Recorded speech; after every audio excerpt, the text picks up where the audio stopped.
നമ്മുടെയൊക്കെ അടുക്കളയിലുള്ള കുറച്ച് കല്ലുപ്പും അതുപോലെ കുറച്ച് വിനാഗിരി എടുത്ത് ഇതുപോലെ അങ്ങ് ചെയ്യുകയാണെങ്കിൽ നമ്മുടെ ബാത്റൂം ടൈല്, പ്രത്യേകിച്ച് ഫ്ലാറ്റിലൊക്കെ താമസിക്കുന്നവർക്കൊക്കെ അറിയാം, ടൈല് നന്നായിട്ട് കറ പിടിച്ച് നിൽക്കുന്ന കാണാം അല്ലേ. ക്ലോസറ്റ് ആണെങ്കിലും ഇതുപോലെ വാഷ് ബേസൊക്കെ ഈ കറ പിടിച്ച് നിൽക്കുന്ന സമയത്ത് നന്നായിട്ട് തൂവെള്ള പോലെ പളവള തിളങ്ങാൻ വേണ്ടിയിട്ട് ചെയ്യാൻ പറ്റുന്നൊരു കാര്യം കേട്ടോ.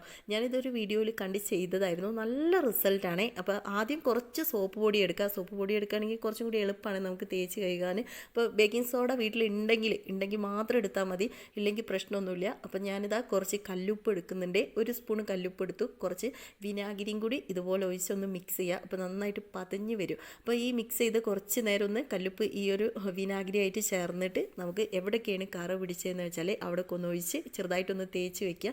എന്നിട്ട് കുറച്ച് കഴിഞ്ഞിട്ട് വെള്ളം ഒഴിച്ച് നല്ലതുപോലെ ഒന്ന് തേച്ച് കഴുകുകയാണെങ്കിൽ നല്ല കളറായിരിക്കും കേട്ടോ കിട്ടുന്നത്, നല്ല വൃത്തിയായിരിക്കും. അപ്പോൾ ഇതുപോലെ അങ്ങ് ഉരച്ച് കളയുക കേട്ടോ. അപ്പോൾ ഇതുപോലത്തെ വീഡിയോസൊക്കെ നമ്മൾ ഡെയിലി ചാനലിലൊക്കെ ഇടുന്നുണ്ട്. അപ്പോൾ ആദ്യമായിട്ടൊക്കെ വീഡിയോ കാണുന്നവരാണെങ്കിൽ പേജ് ഒന്ന് ഫോളോ ചെയ്യാനും ലൈക്ക് ചെയ്യാനും ഷെയർ ചെയ്ത് കൊടുക്കാനും മറക്കണ്ട കേട്ടോ. അപ്പോൾ ഇതുപോലെ നിൽക്കും കേട്ടോ.